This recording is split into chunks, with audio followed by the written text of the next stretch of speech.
Bom dia a todos, bom dia a todas, sejam muito bem-vindos a mais um ICL Mercado Investimentos.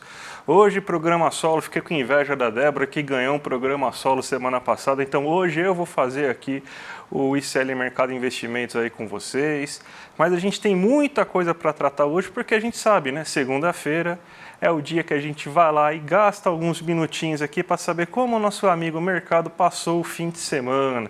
Se ele passou um fim de semana agradável, se ele curtiu o show da Taylor Swift, talvez. Vamos ver então o que o mercado está fazendo agora.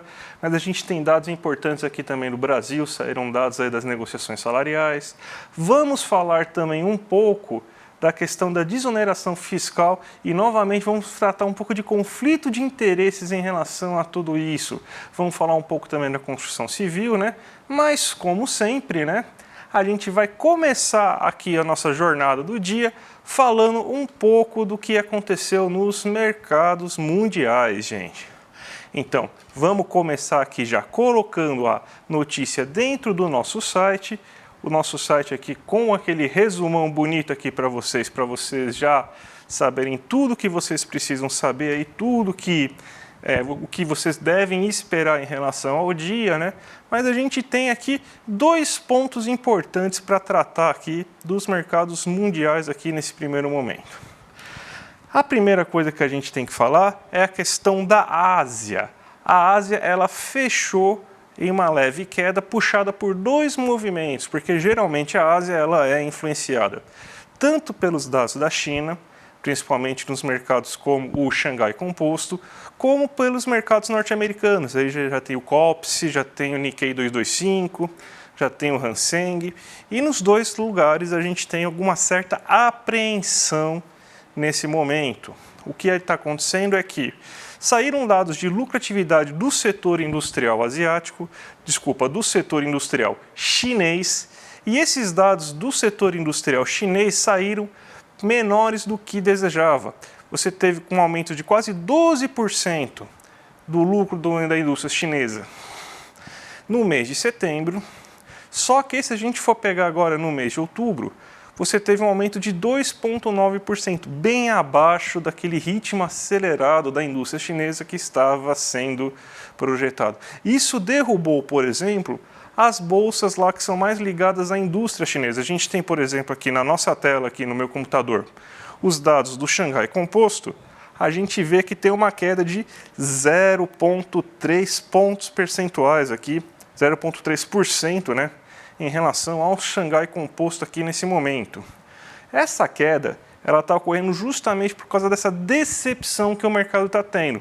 Tanto que já tem a Goldman Sachs, por exemplo, já anunciou que deve ter ainda alguma série de restrições na Ásia, principalmente em relação ao mercado de minérios, tanto que o minério de ferro está aumentando de preço essa manhã, por causa dessa situação de percepção de que vai ter algumas restrições ao mercado asiático em relação a tudo isso, né?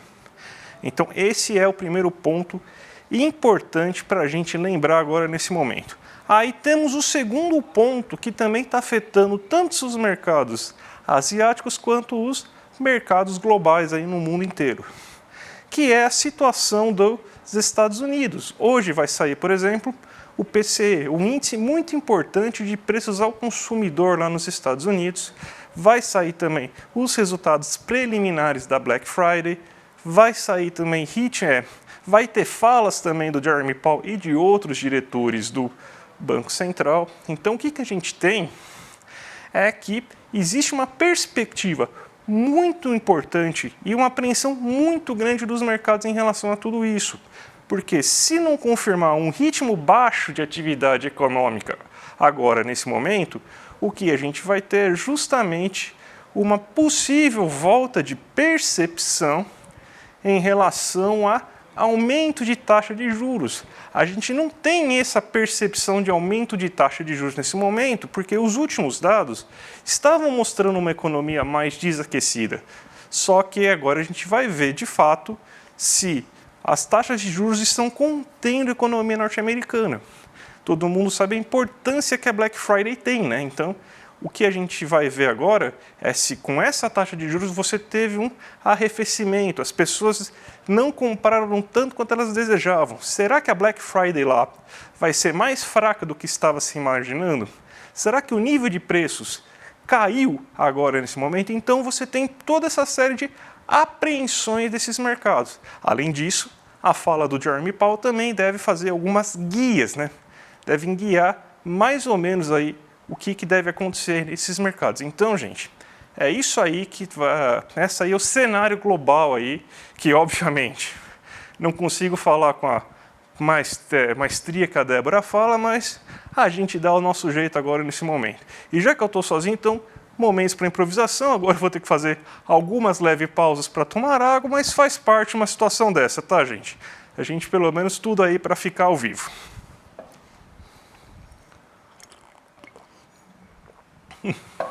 Mas vamos então agora, gente, falar aqui do nosso Brasilzão. É isso mesmo, porque segunda-feira a gente sabe, né? O que acontece numa segunda-feira, gente?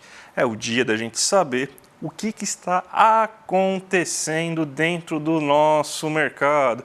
O mercado viu a Taylor Swift, o mercado foi para a praia, o mercado se chateou porque estava um tempo nublado aqui em São Paulo. Bem, o mercado aqui está refazendo agora as suas expectativas em relação ao que vai acontecer na economia brasileira. Você teve nas últimas semanas algumas divulgações muito importantes. Por exemplo, a gente teve a divulgação do IPCA há umas 3 semanas atrás. Existe a expectativa nessa semana, inclusive, do IPCA 15, que também vai balizar um pouco o sentimento que o mercado vai ter em relação ao final de um ano, porque essa é a última divulgação, penúltima divulgação prévia de IPCA, então a gente já sabe que o que vier a partir desse momento no IPCA 15 pode balizar muita coisa. E a gente também tem os dados do IBC-BR, e lembrando que essa semana também tem divulgação do PIB trimestral, então muita coisa pode mudar aí nas perspectivas de mercado. Só que o que de fato a gente consegue observar aqui é que o mercado continua reajustando, olhando para o passado, inclusive, o que está acontecendo aí na economia. Primeiro, a gente tem aqui que o IPCA caiu para 4,53% aí nesse momento. Você tinha, então, que estava sendo previsto aí, na última semana, um IPCA de 4,55%. Essa era a perspectiva. Então, o IPCA da última semana fez um reajuste importante aqui. Então, você teve essa pequena queda de IPCA sendo dada e essa pequena queda acontecendo aí dentro do IPCA, porque o mercado cada vez mais acredita em menos pressões inflacionárias. Então, isso que está acontecendo exatamente nesse momento, né? Tanto que para o próximo ano não teve muitas mudanças. E a outra mudança importante é que você tem uma leve queda também no PIB esperado ao final desse ano.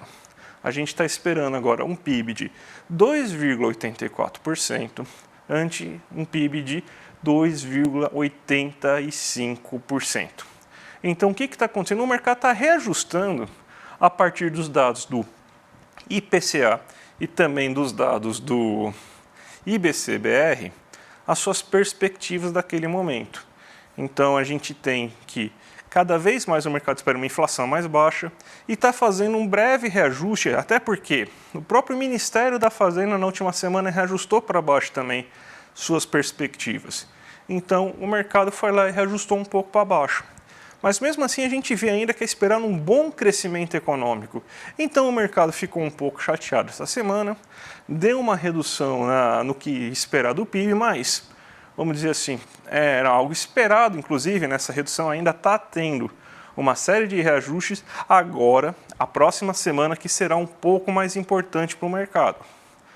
A gente fala mercado aqui, né, como se fosse um grande amigo nosso, mas vamos lá, né? Então o mercado vai ser importante a gente ver as reações do mercado, porque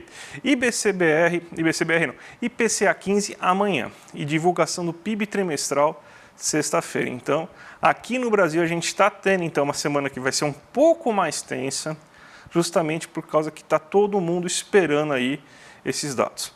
E a gente sempre tem também aqui no nosso ICL Mercado de Investimentos a divulgação do que seria o termômetro da Bolsa, o que os agentes econômicos estão esperando.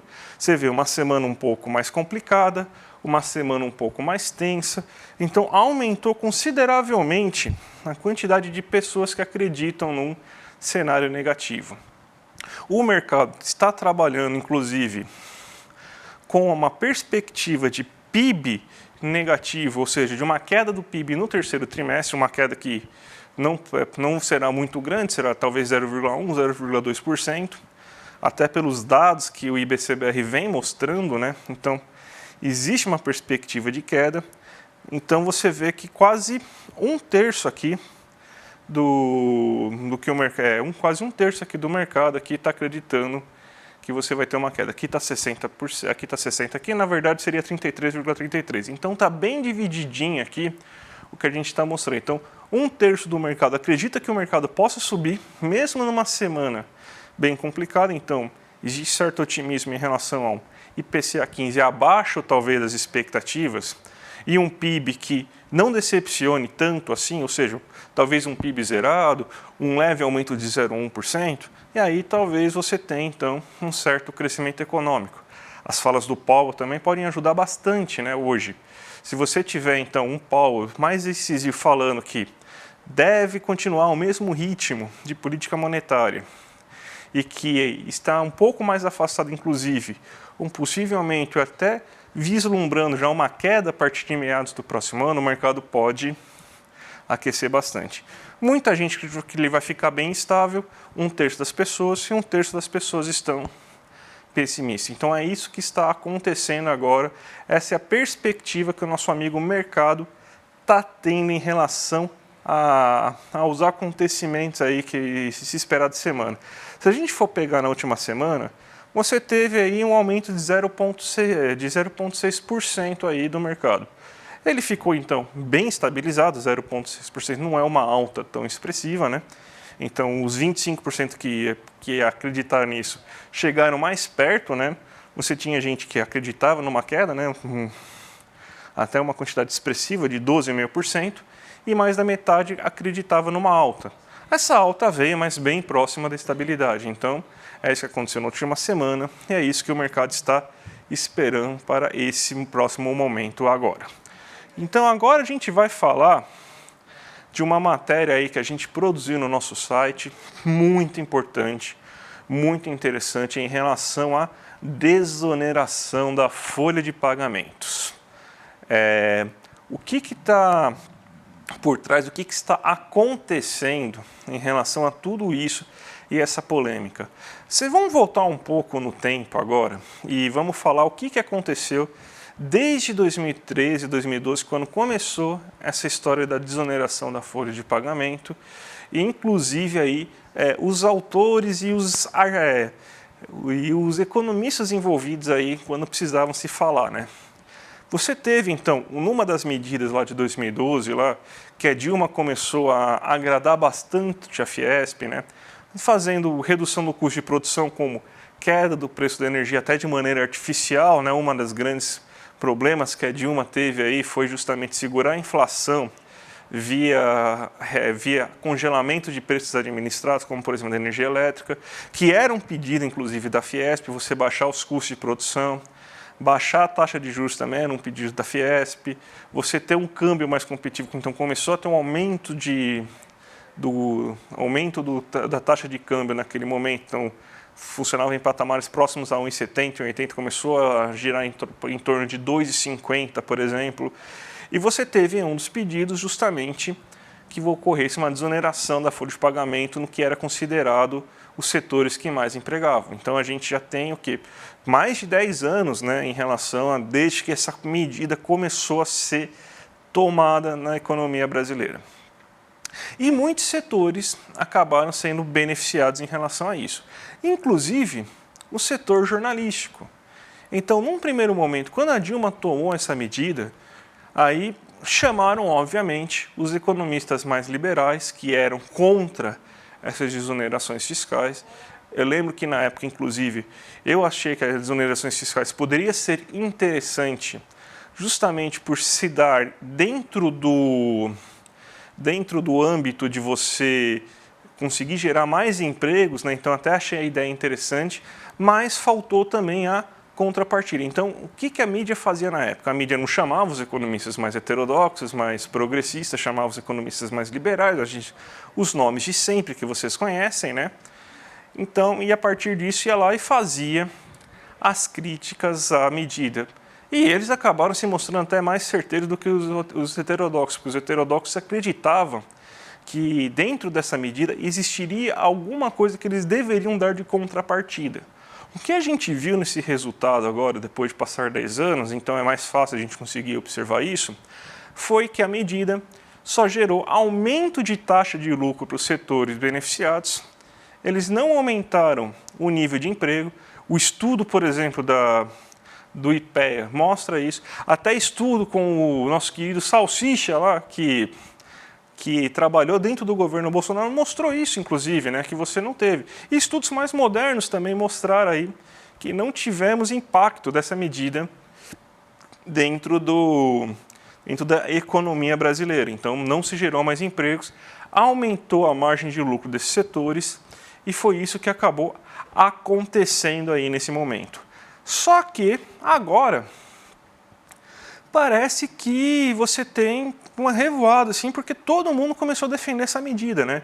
Normalmente, assim, quem defendia desonerações fiscais, benefícios fiscais, um fiscal, inclusive, mais, vamos dizer assim, irresponsável, né? Que você da desoneração fiscal é visto como uma medida irresponsável pelos agentes de mercado, pelos economistas liberais. Então, todo mundo, assim, parece que do dia para a noite virou isso, porque todo mundo começou a defender que essa medida deveria ser mantida aí durante o governo Lula. Quando já se mostrou, então, e quando inclusive os economistas heterodoxos falaram, não, realmente vocês liberais estavam certos na hora de fazer as críticas, então aceitamos as críticas, estávamos errados, e agora o tempo mostrou aí que realmente não deu certo. Talvez os motivos não fossem os mesmos, as explicações não são as mesmas, mas o final todo mundo está concordando aqui entre os meus economistas que essas desonerações fiscais não deveriam ter sido concedidas. Então parece que está uma unanimidade. E agora, pasmem, ninguém está chamando economistas para falar dessa questão da desoneração fiscal.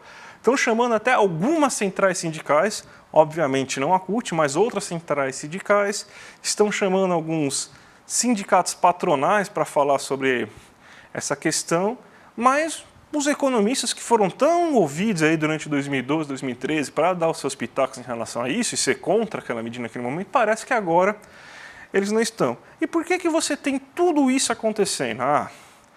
Porque você tem então que o setor jornalístico, ele é um dos grandes beneficiados dessa questão. Então, até um texto interessante aí que a gente coloca dentro dessa nossa matéria aí, se eu não me engano é do Pedro Menezes, é uma série de tweets interessantes que a gente tem dentro dessa matéria e mostra, né, que eles são grandes beneficiários, então eles não conseguiriam criticar isso de uma forma isenta, porque eles têm grandes interesses econômicos e sociais em relação a essa medida. Então, seria um ato, assim, pelas regras jornalísticas éticas, seria até uma matéria que eles não deveriam estar dando tanta opinião, estar dando tanto pitaco aí, até porque eles são uma parte interessada muito grande em relação a tudo isso. Mas a gente consegue entender agora como, do nada, medidas que são consideradas mais heterodoxas, medidas que são consideradas mais arriscadas fiscalmente começam a ganhar adesão. Então, a gente vê que até quando uma coisa que é muito difícil, que são economistas de todos os lados concordarem, até quando quase que uma unanimidade entre todos os economistas começa a fazer parte aí dessa situação, aí a nossa opinião acaba não valendo mais. É uma coisa bem interessante em relação a tudo isso, gente. Vamos falar agora, então, das negociações salariais, porque as negociações salariais saíram aí nos dados na última sexta-feira. A gente tem que 82,1% das negociações salariais resultaram em ganhos reais acima da inflação. Se utiliza o INPC porque ele é um dado mais ligado à inflação de pessoas com renda mais baixa, Mas a gente tem inclusive aqui um gráfico para mostrar para vocês em relação das negociações salariais, né? A gente tem aqui já o quanto que você tem então de aumento em relação ao ano e quanto a gente teve de aumento mensal aqui nesse gráfico que a gente preparou aqui para vocês, que uma hora ele deve aparecer aqui dentro do nosso monitor. Mas o que a gente está vendo é o quê?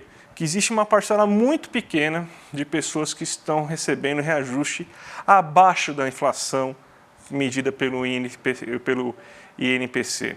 Esse baixo reajuste que a gente tem agora nesse momento, abaixo do INPC, ele tem alguns motivos. Primeiro que o desemprego está melhor, o desemprego está mais baixo, isso melhora as condições de negociação, porque não tem tanto, que nem o velho Marx falava, né, exércitos de reserva, não tem tanta massa de desempregados aí para você conseguir fazer a substituição de uma forma tão fácil. Então, o poder de barganha dos trabalhadores acaba melhorando. Então, quando você vai realizar uma negociação salarial, isso aí acaba sendo mais fácil você conseguir aumentos acima, né?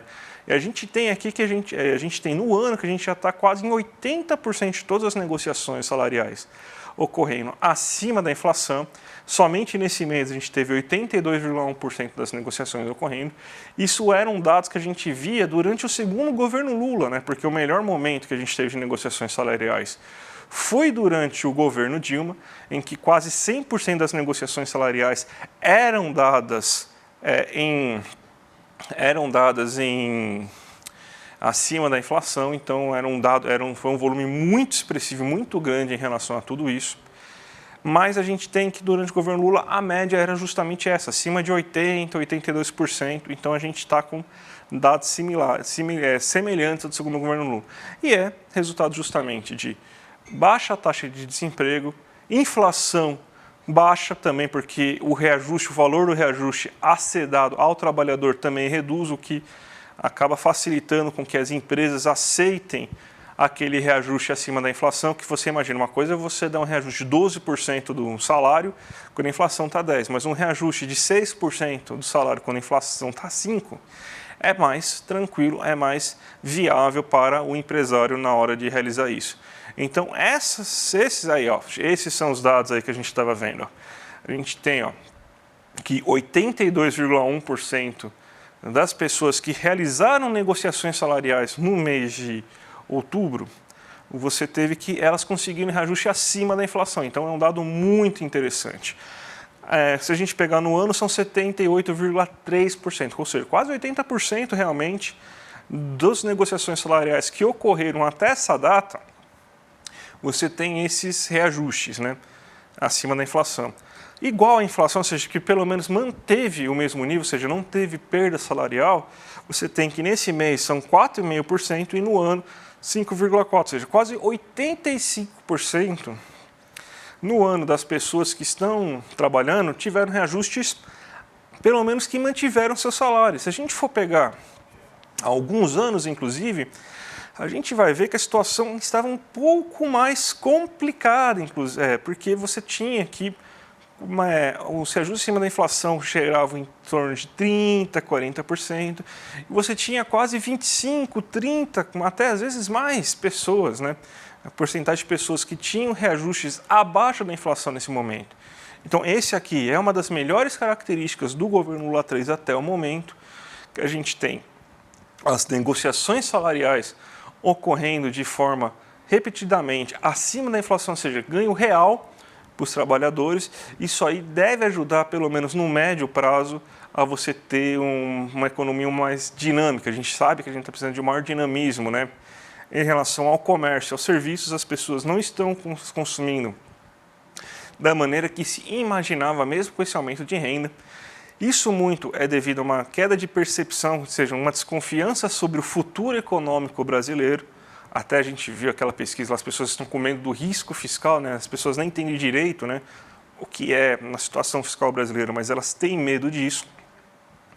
Então é isso que está acontecendo. Então você tem então que as pessoas estão aumentando a sua renda e em breve isso deve começar a ter algum efeito aí na economia brasileira.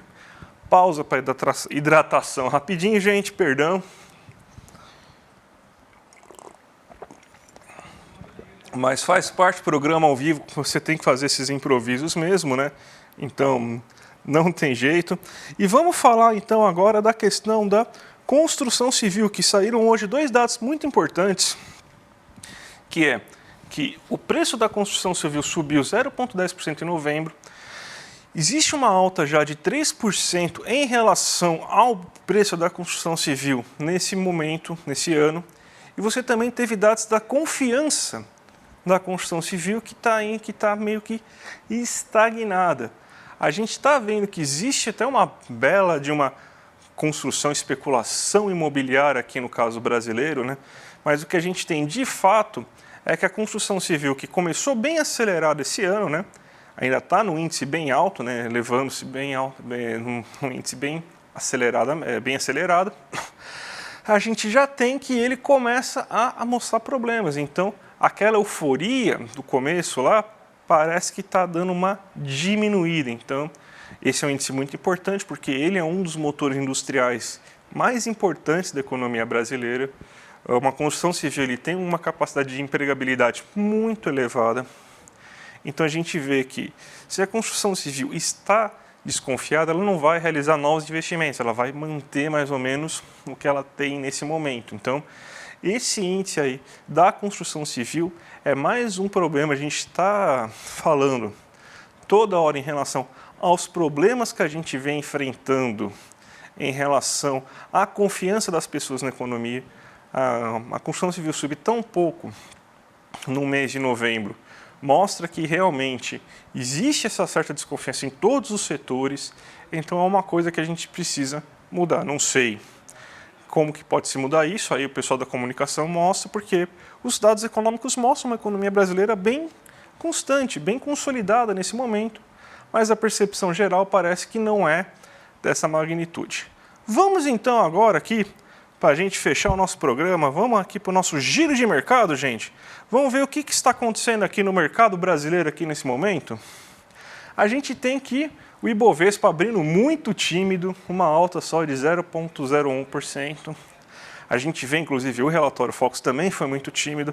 A gente tem, então, que as bolsas estão esperando muito os resultados lá da economia norte-americana, as falas do Jeremy Powell, tanto que você vê aqui que o S&P 500 está também quase que numa estabilidade muito grande, né? Então, uma queda de só 0,03%. A gente tem, então, que ele tá bem, os mercados estão bem agoniados, eles estão bem cautelosos, né, vamos dizer assim, em relação ao que pode acontecer aí nos próximos dias. Então, esse é o momento, você vai ter, então, uma certa apreensão até que os dados sejam divulgados. Aqui no Brasil, você vai ter momentos assim, na terça-feira e na sexta-feira. E, óbvio, o Brasil também segue a tendência mundial. Então, o que aconteceu hoje à tarde aí com a economia norte-americana deve acabar refletindo tanto no caso do Ibovespa, também como no caso da Ásia, né? Se a gente for pegar aqui, por exemplo, que o Nikkei 225 e o Xangai Composto tiveram queda, né? Ou seja, fruto de apreensões com os casos norte-americanos, aí, saber o que pode acontecer com a taxa de juros da economia lá. Então, a gente tem essa pequena preocupação naquele momento lá. E também em relação aos dados decepcionantes que você teve da economia chinesa. Eles esperavam um crescimento maior, principalmente do setor industrial, e não está acontecendo isso aí nesse momento. A gente tem aí que o dólar está operando em leve baixa, né? De 0,17% nesse momento. Está chegando a 4,89, caiu um pouquinho mais só porque eu falei, né? Está operando em 4,88, 4,89 nesse momento. Fechou a semana passada em 4,9. Então também numa bela estabilidade. O DXY também muito estável, 0,01%. E o petróleo Brent também ainda numa situação muito estável de 0,02% de queda apenas, sendo negociado a 80,1 centavo aí, o barril de petróleo. Então o que a gente está tendo aí é uma bela de uma estabilidade, os mercados muito apreensivos, esperando ainda os movimentos que devem acontecer essa tarde nos Estados Unidos. Então, essa aí é uma visão geral do que está acontecendo no mercado. Então, gente, vamos começar as despedidas aí, mas sem antes falar do que ainda vai acontecer no ICL hoje, né? Porque a partir das 5 horas da tarde a gente já tem o rolê ICL com o William DeLuca. Então, essa pessoa que fica fazendo bullying comigo todo o programa aí, hoje eu espero que talvez ele tenha conseguido algumas frases aí minhas aí para colocar aí nas aspas dele, mas sempre vejam aí, a partir das 5 horas da tarde, o Rolê série com o William DeLuca. Logo após, às 6 horas, a gente tem o iSérie Notícias segunda edição, com o Chico Sá e o Chico Pinheiro, além da nossa querida Gabi Varela. 7h30 da noite, a gente tem o Sinapse ICL com a Robertinha Garcia e o César Caleron. Então, das 5 horas da tarde até as 8h30 da noite, vocês têm uma ótima programação. E amanhã eu estou de volta, acredito que Débora também, a gente já começa com o Ler o Demônio no Desperta, logo depois o ICL Notícias com o William DeLuca, Rodrigo Viana, Vivian Mesquita e o Eduardo Moreira, e depois a gente tem logo depois o Em Detalhes com a Gabi Varela. Não vem, a Vivian não vem, então Vivian está na Argentina, é verdade, vi as fotos dela, esqueci aí disso, mas a Vivian não vem, mas William DeLuca, Eduardo Moreira e Rodrigo Viana seguram bem. Então logo depois a gente tem o Em Detalhes com a Gabi Varela e a gente fecha com o nosso ICL Mercado e Investimento a partir das 11 horas da manhã, gente. Então um grande abraço e até a próxima.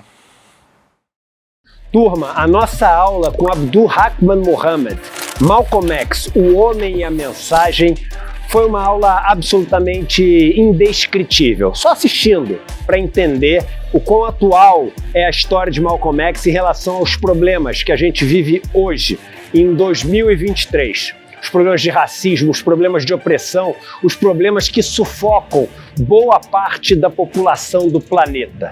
Muita gente pediu para a gente liberar o replay da aula, ou porque assistiu e quer assistir de novo, ou porque por algum motivo perdeu e está ouvindo falar quão incrível foi a aula. A boa notícia é que a gente liberou o replay. A notícia ruim é que está acabando o prazo para você poder assistir. Clica agora então no link que vai estar junto com esse vídeo para você poder assistir esse replay e entender do que eu estou falando. Malcolm X, o Homem e a Mensagem, uma aula histórica que você não pode deixar de assistir. Vamos lá!